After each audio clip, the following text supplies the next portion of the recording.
ಓಂ ಶಾಂತಿ. ತಾರೀಕು 7/2/2024. ಪ್ರಾತಃ ಮುರಳಿ. ಮಧುರ ಮಕ್ಕಳೇ, ಆತ್ಮ ಅಭಿಮಾನವು ವಿಶ್ವದ ಮಾಲೀಕರನ್ನಾಗಿ ಮಾಡುತ್ತದೆ. ದೇಹಾಭಿಮಾನವು ಕಂಗಾಲರನ್ನಾಗಿ ಮಾಡುತ್ತದೆ. ಆದ್ದರಿಂದ ಆತ್ಮ ಅಭಿಮಾನಿ ಭವ. ಪ್ರಶ್ನೆ: ಯಾವ ಅಭ್ಯಾಸವು ಅಶರೀರಿಯಾಗುವುದರಲ್ಲಿ ಬಹಳ ಸಹಯೋಗ ಕೊಡುತ್ತದೆ? ಉತ್ತರ: ತಮ್ಮನ್ನು ಸದಾ ಪಾತ್ರಧಾರಿ ಎಂದು ತಿಳಿಯಿರಿ. ಹೇಗೆ ಪಾತ್ರಧಾರಿಯು ಪಾತ್ರವು ಮುಕ್ತಾಯವಾಗುತ್ತಿದ್ದಂತೆಯೇ ವಸ್ತ್ರವನ್ನು ಕಳಚುತ್ತಾರೆ, ಹಾಗೆಯೇ ತಾವು ಮಕ್ಕಳು ಸಹ ಈ ಅಭ್ಯಾಸ ಮಾಡಬೇಕು. ಕರ್ಮವು ಮುಕ್ತಾಯವಾಗುತ್ತಿದ್ದಂತೆಯೇ ಹಳೆಯ ವಸ್ತ್ರ ಈ ಶರೀರವನ್ನು ಬಿಟ್ಟು ಅಶರೀರಿಯಾಗಿ ಬಿಡಿ. ಆತ್ಮಗಳು ಸಹೋದರನಾಗಿದೆ. ಈ ಅಭ್ಯಾಸವನ್ನು ಮಾಡುತ್ತಾ ಇರಿ. ಇದೇ ಪಾವನರಾಗುವ ಸಹಜ ಸಾಧನವಾಗಿದೆ.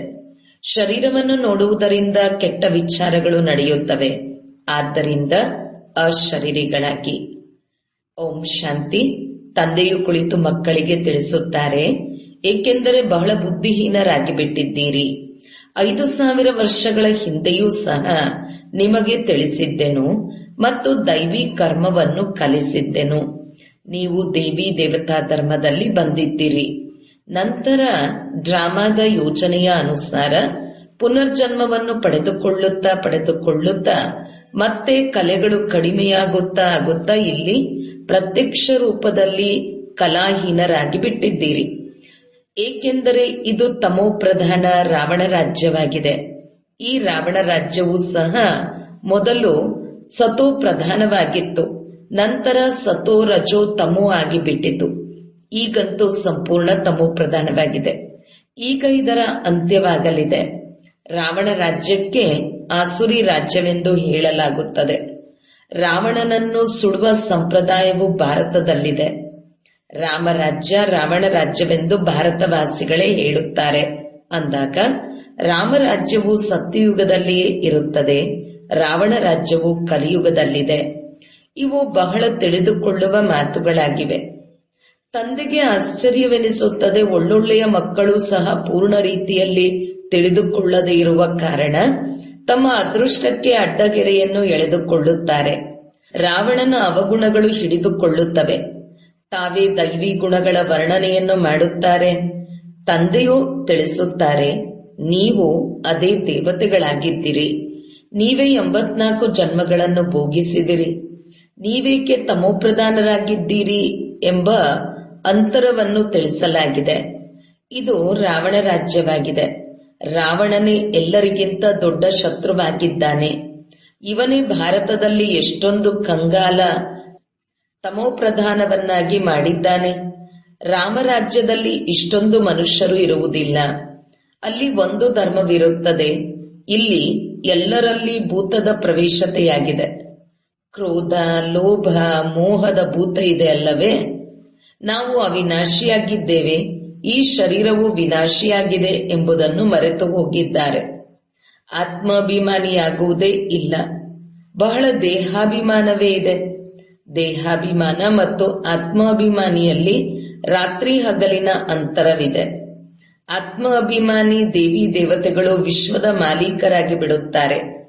ದೇಹಾಭಿಮಾನವು ಬರುವುದರಿಂದ ಕಂಗಾಲಾಗಿ ಬಿಡುತ್ತಾರೆ. ಭಾರತವು ಚಿನ್ನದ ಪಕ್ಷಿಯಾಗಿತ್ತು.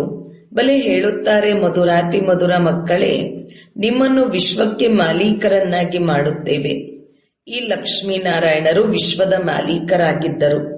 ಎಂದಾದರೂ ಕೇಳಿದಿರ ಇವರಿಗೆ ರಾಜ್ಯ ಭಾಗ್ಯವನ್ನು ಯಾರು ಕೊಟ್ಟರು ಎಂದು? ಅವರು ಅಂತಹ ಯಾವ ಕರ್ಮವನ್ನು ಮಾಡಿರಬಹುದು? ಯಾವುದರಿಂದ ಇಷ್ಟು ಶ್ರೇಷ್ಠ ಪದವಿಯನ್ನು ಪಡೆದರು? ಕರ್ಮದ ಮಾತಲ್ಲವೇ? ಮನುಷ್ಯರು ಆಸುರಿ ಕರ್ಮಗಳನ್ನು ಮಾಡುತ್ತಾರೆ ಅಂದಾಗ ಅವರ ಕರ್ಮವು ವಿಕರ್ಮವಾಗಿ ಬಿಡುತ್ತದೆ. ಸತ್ಯಯುಗದಲ್ಲಿ ಕರ್ಮ ಅಕರ್ಮವಾಗುತ್ತದೆ. ಅಲ್ಲಿ ಕರ್ಮದ ಖಾತೆಯು ಇರುವುದಿಲ್ಲ. ತಂದೆಯು ತಿಳಿಸುತ್ತಾರೆ, ತಿಳಿಯದೇ ಇರುವ ಕಾರಣ ಬಹಳ ವಿಘ್ನಗಳು ಬರುತ್ತವೆ. ಶಿವಶಂಕರ ಒಬ್ಬರೇ ಎಂದು ಹೇಳುತ್ತಾರೆ.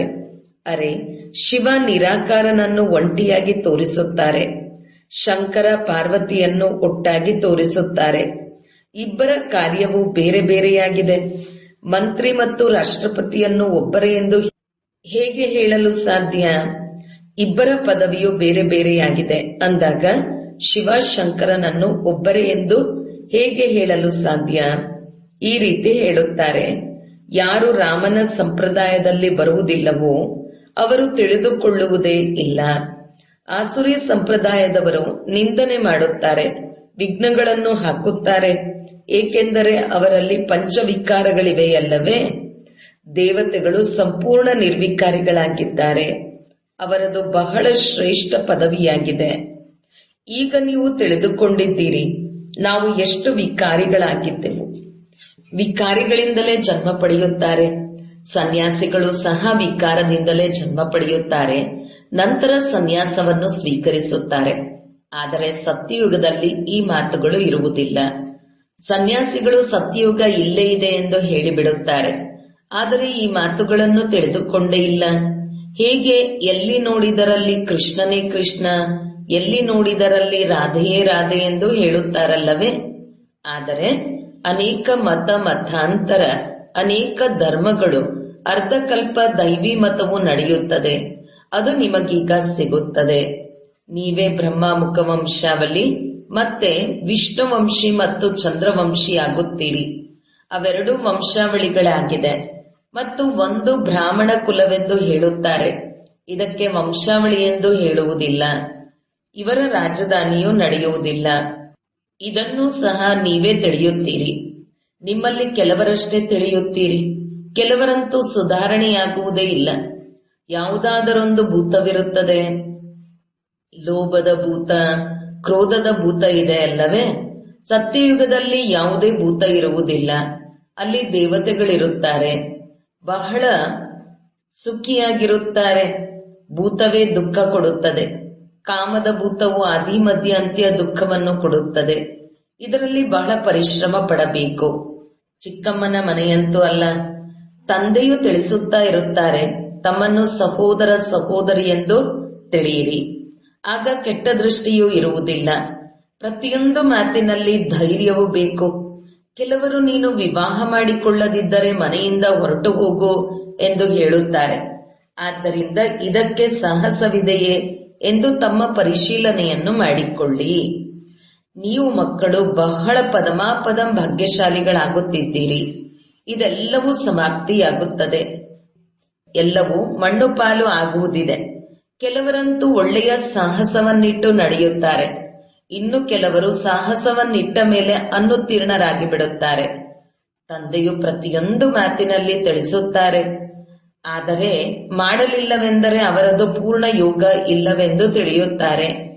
ಭಾರತದ ಪ್ರಾಚೀನ ರಾಜಯೋಗವಂತೂ ಪ್ರಸಿದ್ಧವಾಗಿದೆ. ಈ ಯೋಗದಿಂದ ನೀವು ವಿಶ್ವದ ಮಾಲೀಕರಾಗುತ್ತೀರಿ. ಈ ವಿದ್ಯೆಯು ಸಂಪಾದನೆಗೆ ಮೂಲವಾಗಿದೆ. ವಿದ್ಯೆಯಿಂದಲೇ ನೀವು ನಂಬರ್ವಾರ್ ಶ್ರೇಷ್ಠ ಪದವಿಯನ್ನು ಪಡೆಯುತ್ತೀರಿ. ಸಹೋದರ ಸಹೋದರಿಯ ಸಂಬಂಧದಲ್ಲಿಯೂ ಬುದ್ಧಿಯು ಚಲಾಯಮಾನವಾಗುತ್ತದೆ. ಆದ್ದರಿಂದ ತಂದೆಯು ಇದಕ್ಕಿಂತಲೂ ಮೇಲೆ ತೆಗೆದುಕೊಂಡು ಹೋಗುತ್ತಾರೆ. ತಮ್ಮನ್ನು ಆತ್ಮನೆಂದು ತಿಳಿಯಿರಿ, ಅನ್ಯರನ್ನು ಆತ್ಮ ಸಹೋದರ ಸಹೋದರನೆಂದು ತಿಳಿಯಿರಿ. ನಾವೆಲ್ಲರೂ ಸಹೋದರ ಸಹೋದರನಾಗಿದ್ದೇವೆಂದರೆ ಬೇರೆ ದೃಷ್ಟಿಯೂ ಇರುವುದೇ ಇಲ್ಲ. ಶರೀರವನ್ನು ನೋಡುವುದರಿಂದಲೇ ಕೆಟ್ಟ ವಿಚಾರಗಳು ಬರುತ್ತವೆ. ಆದ್ದರಿಂದ ತಂದೆಯು ಹೇಳುತ್ತಾರೆ, ಅಶರೀರಿ ಭವ, ದೇಹಿ ಅಭಿಮಾನಿ ಭವ. ತಮ್ಮನ್ನು ಆತ್ಮನೆಂದು ತಿಳಿಯಿರಿ. ಆತ್ಮವು ಅವಿನಾಶಿಯಾಗಿದೆ. ಶರೀರದಿಂದ ಪಾತ್ರವನ್ನು ಅಭಿನಯಿಸಿದಿರಿ, ಮತ್ತೆ ಈ ಶರೀರದಿಂದ ಬೇರೆಯಾಗಿ ಬಿಡಬೇಕು. ಹೇಗೆ ಆ ಪಾತ್ರಧಾರಿಗಳು ಪಾತ್ರವನ್ನು ಮುಕ್ತಾಯ ಮಾಡಿ ವಸ್ತ್ರಗಳನ್ನು ಬದಲಾಯಿಸುತ್ತಾರೆ. ಈಗ ಹಳೆಯ ಶರೀರವನ್ನು ಬಿಟ್ಟು ಹೊಸ ವಸ್ತ್ರವನ್ನು ಧರಿಸಬೇಕು. ಈ ಸಮಯದಲ್ಲಿ ಆತ್ಮವು ತಮೋಪ್ರಧಾನ, ಶರೀರವು ತಮೋಪ್ರಧಾನವಾಗಿದೆ. ಹಿಂತಿರುಗಿ ಹೋಗಲು ಸಾಧ್ಯವಿಲ್ಲ. ಇಂತಹವರು ಬ್ರಹ್ಮತತ್ವದಲ್ಲಿ ಲೀನವಾದರೆಂದು ಸುಳ್ಳನ್ನು ಹೇಳುತ್ತಿರುತ್ತಾರೆ. ಆದರೆ ಒಬ್ಬರೂ ಹೋಗಲು ಸಾಧ್ಯವಿಲ್ಲ. ಹೇಗೆ ವೃಕ್ಷವು ಮಾಡಲ್ಪಟ್ಟಿದೆಯೋ ಹಾಗೆಯೇ ಇರುತ್ತದೆ. ಇದನ್ನು ನೀವು ಬ್ರಾಹ್ಮಣ ಮಕ್ಕಳು ತಿಳಿದಿದ್ದೀರಿ. ಗೀತೆಯಲ್ಲಿ ಬ್ರಾಹ್ಮಣರ ಹೆಸರನ್ನು ಎಲ್ಲಿಯೂ ತೋರಿಸಿಲ್ಲ. ಇದಂತೂ ತಿಳಿಸುತ್ತಾರೆ, ಪ್ರಜಾಪಿತ ಬ್ರಹ್ಮನ ಶರೀರದಲ್ಲಿ ಪ್ರವೇಶ ಮಾಡುತ್ತೇನೆ. ಅವಶ್ಯಕವಾಗಿ ದತ್ತು ಮಾಡಿಕೊಳ್ಳಬೇಕು. ಆ ಬ್ರಾಹ್ಮಣರು ವಿಕಾರಿಗಳಾಗಿದ್ದಾರೆ, ನೀವು ನಿರ್ವಿಕಾರಿಗಳಾಗಿದ್ದೀರಿ. ನಿರ್ವಿಕಾರಿಗಳಾಗುವುದರಲ್ಲಿ ಬಹಳ ದುಃಖವನ್ನು ಸಹನೆ ಮಾಡಬೇಕು. ಈ ನಾಮರೂಪವನ್ನು ನೋಡುವುದರಿಂದ ಅನೇಕ ವಿಕಲ್ಪಗಳು ಬರುತ್ತದೆ. ಸಹೋದರ ಸಹೋದರಿಯ ಸಂಬಂಧದಲ್ಲಿಯೂ ಸಹ ಬೀಳುತ್ತಾರೆ. ಬಾಬಾ, ನಾವು ಬಿದ್ದು ಹೋದೆವು, ಮುಖ ಕಪ್ಪು ಮಾಡಿಕೊಂಡವೆಂದು ಹೇಳುತ್ತಾರೆ. ತಂದೆಯು ತಿಳಿಸುತ್ತಾರೆ, ವಾ ಸಹೋದರ ಸಹೋದರಿಯರಾಗಿರಿ ಎಂದು ನಾನೇ ಹೇಳಿದೆನು. ಆದರೆ ನೀವು ಇಂತಹ ಕೆಟ್ಟ ಕೆಲಸವನ್ನು ಮಾಡಿದಿರಿ. ಅದಕ್ಕೆ ಪ್ರತಿಫಲವಾಗಿ ಕಠಿಣ ಶಿಕ್ಷೆಯು ಸಿಕ್ಕಿಬಿಡುವುದು. ಹೇಗೆ ಯಾರಾದರೂ ಬೇರೆಯವರನ್ನು ಹಾಳು ಮಾಡುತ್ತಾರೆಂದರೆ ಅವರನ್ನು ಜೈಲಿನಲ್ಲಿ ಹಾಕಲಾಗುವುದು. ಭಾರತವು ಎಷ್ಟೊಂದು ಪವಿತ್ರವಾಗಿತ್ತು. ಯಾವುದನ್ನು ನಾನು ಸ್ಥಾಪನೆ ಮಾಡಿದೆನೋ ಅದರ ಹೆಸರೇ ಶಿವಾಲಯವಾಗಿದೆ. ಈ ಜ್ಞಾನವು ಯಾರಲ್ಲಿಯೂ ಇಲ್ಲ. ಉಳಿದ ಶಾಸ್ತ್ರ ಮೊದಲಾದವು ಎಲ್ಲವೂ ಇದೆಯೋ ಅದೆಲ್ಲವೂ ಭಕ್ತಿ ಮಾರ್ಗದ ಕರ್ಮಕಾಂಡವಾಗಿದೆ. ಸತ್ಯಯುಗದಿಂದ ಎಲ್ಲರೂ ಸದ್ಗತಿಯಲ್ಲಿ ಹೋಗುತ್ತಾರೆ. ಆದ್ದರಿಂದ ಅಲ್ಲಿ ಯಾವುದೇ ಪುರುಷಾರ್ಥ ಮಾಡುವುದಿಲ್ಲ. ಇಲ್ಲಿ ಎಲ್ಲರೂ ಗತಿ ಸದ್ಗತಿಗಾಗಿ ಪುರುಷಾರ್ಥ ಮಾಡುತ್ತಾರೆ, ಏಕೆಂದರೆ ದುರ್ಗತಿಯಲ್ಲಿದ್ದಾರೆ.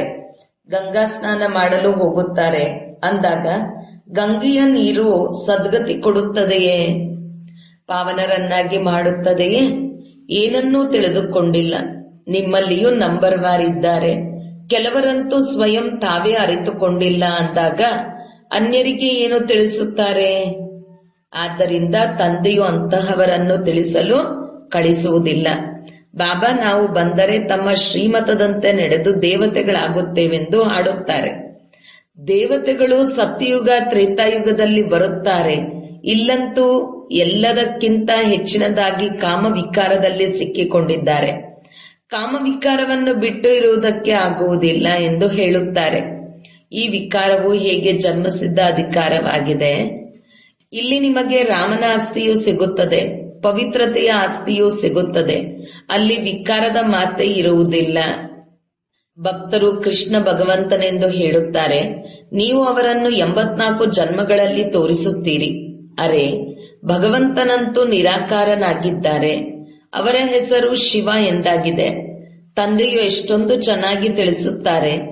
ದಯೆಯೂ ಸಹ ಬರುತ್ತದೆ. ದಯಾಹೃದಯ ಆಗಿದ್ದೀರಲ್ಲವೇ? ಎಷ್ಟೊಂದು ಒಳ್ಳೆಯ ಬುದ್ಧಿವಂತ ಮಕ್ಕಳಿದ್ದಾರೆ. ಆಡಂಬರವೂ ಚೆನ್ನಾಗಿದೆ. ಯಾರಲ್ಲಿ ಜ್ಞಾನ ಮತ್ತು ಯೋಗದ ಶಕ್ತಿ ಇದೆಯೋ ಅವರು ಆಕರ್ಷಿತರನ್ನಾಗಿ ಮಾಡುತ್ತಾರೆ. ವಿದ್ಯಾವಂತರಿಗೆ ಒಳ್ಳೆಯ ಸತ್ಕಾರ ಸಿಗುತ್ತದೆ. ಅವಿದ್ಯಾವಂತರಿಗೆ ಸತ್ಕಾರವು ಸಿಗುವುದಿಲ್ಲ. ಇಲ್ಲಂತೂ ನಿಮಗೆ ತಿಳಿದಿದೆ, ಈ ಸಮಯದಲ್ಲಿ ಎಲ್ಲರೂ ಆಸುರಿ ಸಂಪ್ರದಾಯದವರಾಗಿದ್ದಾರೆ. ಏನನ್ನೂ ತಿಳಿಯುವುದಿಲ್ಲ. ಶಿವ ಮತ್ತು ಶಂಕರನ ಚಿತ್ರವಂತೂ ಬಹಳ ಸ್ಪಷ್ಟವಾಗಿದೆ. ಶಿವನು ಮೂಲವತನದಲ್ಲಿರುತ್ತಾರೆ, ಶಂಕರನು ಸೂಕ್ಷ್ಮೋತನದಲ್ಲಿರುತ್ತಾರೆ. ಅಂದ ಮೇಲೆ ಇಬ್ಬರು ಒಂದೇ ಆಗಲು ಹೇಗೆ ಸಾಧ್ಯ? ಇದಂತೂ ತಮೋಪ್ರಧಾನ ಪ್ರಪಂಚವಾಗಿದೆ. ರಾವಣನು ಶತ್ರು, ಆಸುರಿ ಸಂಪ್ರದಾಯದವನಾಗಿದ್ದಾನೆ. ಇವನು ತನ್ನ ಸಮಾನರನ್ನಾಗಿ ಮಾಡಿಕೊಳ್ಳುತ್ತಾನೆ. ಈಗ ತಂದೆಯು ನಿಮ್ಮನ್ನು ತನ್ನ ಸಮಾನ ದೈವಿ ಸಂಪ್ರದಾಯದವರನ್ನಾಗಿ ಮಾಡುತ್ತಾರೆ. ಅಲ್ಲಿ ರಾವಣನು ಇರುವುದಿಲ್ಲ. ಅರ್ಧಕಲ್ಪ ರಾವಣನನ್ನು ಸುಡುತ್ತಾರೆ. ರಾಮರಾಜ್ಯವಂತೂ ಸತ್ಯಯುಗದಲ್ಲಿರುತ್ತದೆ. ಗಾಂಧೀಜಿಯೂ ಸಹ ರಾಮರಾಜ್ಯವನ್ನು ಬಯಸುತ್ತಿದ್ದರು. ಆದರೆ ಅವರು ರಾಮರಾಜ್ಯವನ್ನು ಸ್ಥಾಪನೆ ಮಾಡಲು ಹೇಗೆ ಸಾಧ್ಯ? ಅವರು ಯಾವುದೇ ಆತ್ಮಾಭಿಮಾನಿಯಾಗುವ ಶಿಕ್ಷಣವನ್ನು ಕೊಡುತ್ತಿರಲಿಲ್ಲ. ತಂದೆಯೇ ಸಂಗಮ ಯುಗದಲ್ಲಿ ಹೇಳುತ್ತಾರೆ, ಆತ್ಮ ಅಭಿಮಾನಿಗಳಾಗಿ. ಇದು ಉತ್ತಮರಾಗುವ ಯುಗವಾಗಿದೆ. ತಂದೆಯು ಎಷ್ಟೊಂದು ಪ್ರೀತಿಯಿಂದ ತಿಳಿಸುತ್ತಾರೆ. ಅಂದ ಮೇಲೆ ಗಳಿಗೆ ಗಳಿಗೆಯೂ ತಂದೆಯನ್ನು ಎಷ್ಟೊಂದು ಪ್ರೀತಿಯಿಂದ ನೆನಪು ಮಾಡಬೇಕು. ಬಾಬಾ ತಮ್ಮದು ಚಮತ್ಕಾರವಾಗಿದೆ. ನಾವು ಎಷ್ಟೊಂದು ಕಲ್ಲು ಬುದ್ಧಿಯವರಾಗಿದ್ದೆವು. ತಾವು ಎಷ್ಟೊಂದು ಶ್ರೇಷ್ಠರನ್ನಾಗಿ ಮಾಡುತ್ತಿದ್ದೀರಿ. ತಮ್ಮ ಮತವನ್ನು ಬಿಟ್ಟು ಮತ್ಯಾರ ಮತದಂತೆಯೂ ನಡೆಯುವುದಿಲ್ಲ. ಅಂತ್ಯದಲ್ಲಿ ಎಲ್ಲರೂ ಹೇಳುತ್ತಾರೆ, ಅವಶ್ಯವಾಗಿ ಬ್ರಹ್ಮಕುಮಾರ ಬ್ರಹ್ಮಕುಮಾರಿಯರು ದೈವಿ ಮತದಂತೆ ನಡೆಯುತ್ತಿದ್ದಾರೆ. ಎಷ್ಟೊಂದು ಒಳ್ಳೊಳ್ಳೆಯ ಮಾತುಗಳನ್ನು ತಿಳಿಸುತ್ತಾರೆ. ಆದಿ ಮಧ್ಯ ಅಂತ್ಯದ ಪರಿಚಯವನ್ನು ಕೊಡುತ್ತಾರೆ. ನಡವಳಿಕೆಯನ್ನು ಸುಧಾರಣೆ ಮಾಡುತ್ತಾರೆ. ಒಳ್ಳೆಯದು. ಮಧುರಾತಿ ಮಧುರ ಅಗಲಿ ಹೋಗಿ ಮರಳಿ ಸಿಕ್ಕಿರುವಂತ ಮಕ್ಕಳಿಗೆ ಪ್ರೀತಿಯ ಮಾತಾಪಿತಾ ಬಾಬ್ದಾದರವರ ನೆನಪು, ಪ್ರೀತಿ ಹಾಗೂ ಸುಪ್ರಭಾತ.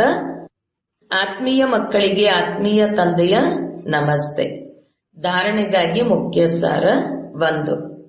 ದೃಷ್ಟಿಯನ್ನು ಶುದ್ಧ ಪವಿತ್ರವನ್ನಾಗಿ ಮಾಡಿಕೊಳ್ಳುವುದಕ್ಕಾಗಿ ಯಾರ ನಾಮರೂಪವನ್ನು ನೋಡದೆ ಅಶರೀರಿಯಾಗುವ ಅಭ್ಯಾಸವನ್ನು ಮಾಡಬೇಕು. ಸ್ವಯಂವನ್ನು ಆತ್ಮನೆಂದು ತಿಳಿದು ಸಹೋದರ ಆತ್ಮನೊಂದಿಗೆ ಮಾತನಾಡಬೇಕು. 2. ಸರ್ವರ ಸತ್ಕಾರವನ್ನು ಪ್ರಾಪ್ತಿ ಮಾಡಿಕೊಳ್ಳಲು ಜ್ಞಾನ ಯೋಗದ ಶಕ್ತಿಯನ್ನು ಧಾರಣೆ ಮಾಡಿಕೊಳ್ಳಬೇಕು. ದೈವಿ ಗುಣಗಳಿಂದ ಸಂಪನ್ನರಾಗಬೇಕು. ನಡವಳಿಕೆಯನ್ನು ಸುಧಾರಣೆ ಮಾಡುವ ಸೇವೆ ಮಾಡಬೇಕು.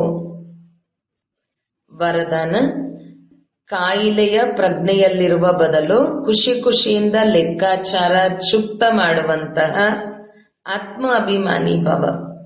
ಶರೀರವಂತೂ ಎಲ್ಲರದೂ ಹಳೆಯದಾಗಿದೆ. ಪ್ರತಿಯೊಬ್ಬರಿಗೂ ಯಾವುದಾದರೂ ಒಂದು ಚಿಕ್ಕದು ಇಲ್ಲ ದೊಡ್ಡ ಕಾಯಿಲೆ ಇದೆ. ಆದರೆ ಒಂದು ವೇಳೆ ಶರೀರದ ಪ್ರಭಾವ ಮನಸ್ಸಿನ ಮೇಲೆ ಬೀರಿದರೆ ಡಬಲ್ ಕಾಯಿಲೆಯಾಗಿ ಕಾಯಿಲೆ ಪ್ರಜ್ಞ ಉಳ್ಳವರು ಆಗಿಬಿಡುತ್ತಾರೆ. ಆದ್ದರಿಂದ ಮನಸ್ಸಿನಲ್ಲಿ ಎಂದೂ ಸಹ ಕಾಯಿಲೆಯ ಸಂಕಲ್ಪವೂ ಬರಬಾರದು. ಆಗ ಹೇಳಲಾಗುವುದು ಆತ್ಮ ಅಭಿಮಾನಿ ಸ್ಥಿತಿ. ಕಾಯಿಲೆಯಿಂದ ಎಂದೂ ಗಾಬರಿಯಾಗಬೇಡಿ. ಸ್ವಲ್ಪವಾದರೂ ಔಷಧಿ ಎಂಬ ಫ್ರೂಟ್ ತಿಂದು ಅದಕ್ಕೆ ವಿದಾಯಿ ಕೊಟ್ಟು ಬಿಡಿ. ಖುಷಿ ಖುಷಿಯಿಂದ ಲೆಕ್ಕಾಚಾರ ಚುಕ್ತ ಮಾಡಿ. ಸ್ಲೋಗನ್: ಪ್ರತಿ ಗುಣ ಪ್ರತಿ ಶಕ್ತಿಯೋ ಅನುಭವ ಮಾಡುವುದು, ಅರ್ಥಾತ್ ಅನುಭವಿ ಮೂರ್ತಿಗಳಾಗುವುದು. ಓಂ ಶಾಂತಿ.